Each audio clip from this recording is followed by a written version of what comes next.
Mapagpalang araw po sa ating lahat, mga kapatid. Paparating na naman po ang araw ng Biyernes Santo. Kaya halos lahat ng aking mga upload ay nagpapatungkol sa mga mutya na makukuha sa araw na iyon o mga dapat gawin sa araw ng Biyernes Santo. Ngayon po ay magbabahagi po ako ng kaunting kaalaman sa paggawa ng mag-isang gayuma na magagawa lamang sa araw mismo ng Biyernes Santo. Ang gayumang ito ay mabisa, kaya sinasabi ko na po na gamitin lamang ito sa tama. Huwag gamitin sa kalukuhan dahil lahat ng masamang gawain ay mayroong katapat na parusa. Kaya maipapayo ko po na gamitin lamang ito sa tama. Pwede ito gamitin sa iyong karelasyon, partner o asawa upang mas lalo pang tumibay ang iyong pagsasama at pagmamahalan. Maaari din itong gamitin sa iyong mga nililigawan.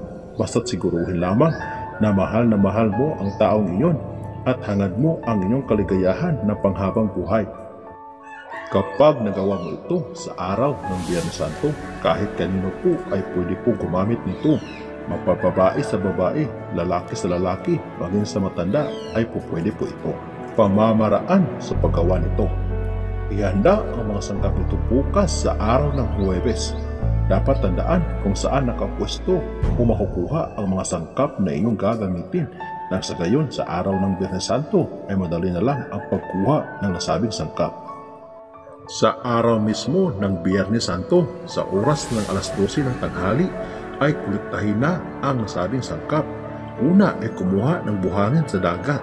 Pansinin po ang alon. Sa dulo ng alon ay doon ka kumuha ng kaunting buhangin at dalhin ito. Pagkatapos po ay kumuha ng balat ng baging na magkayakap o parang lubid gaya ng nasa video. Kunan ng balat ang bawat baging, ibig sabihin 2 balat ang makukuha dahil di naman yan magkakalubid pag iisa lang ang baging. Pagkatapos ay kumuha ng damo na tumubo sa balat ng niyog. Kahit anong damo ay pwedeng gamitin basta't ito ay tumubo sa katawan ng niyog. At ang panghuli ay kumuha ng ugat ng makahiya. 3 pirasong ugat ay pupwede na po. Kahit tumiklop ang dahon ng makahiya sa pagkuha mo ng ugat ay okay lang po ito. Sa pagkuha mo ng mga sangkap na ito ay mainam na huwag makipag-usap sa mga tao kung ikaw man ay may mga nakasalubong na mga tao. Kapag kumpleto na po lahat ng sangkap ay kumuha ng maliit na buti at pagsamahin lahat ng mga sangkap na inyong nakuha. At pagkatapos ay lagyan ito ng olive oil o baby oil. Alin man sa dalawa ay po pwede po. Punuin po ninyo ang inyong maliit na buti na may mga sangkap. At pagkatapos po ay ibulong ito sa iyong buting maliit. Sambitin ng nasa isip lamang. 7 Ama Namin, 7 Aba Ginoong Maria, 7 luwalhati at 7 sumasampalataya. At pagkatapos ay ihipan ang bunganga ng maliit na buti na iyong pinaglagyan ng sangkap ng pakros. Gawin po ang pagdarasal ng mga panalangin ito sa loob ng 7 gabi na walang putol o patlang. Nang sa gayon, makuha mo ang bisa ng gayumang ito. Huwag kaligtaan ang pagdarasal gabi-gabi dahil pag nakaligtaan ay hindi mo na makukuha ang bisa nito.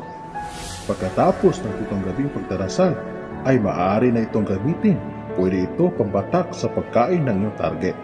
At pwede rin ito ipatak sa tubig o di kaya sa coffee. Kapag nagawa ito ng tama at buo ang iyong pananalig, ay asahan na makukuha mo ang bisang nais mo. Hanggang dito na lamang ang ating kaalaman para sa araw na ito. Muli, maraming salamat sa inyong walang sawang panonood. God bless us all.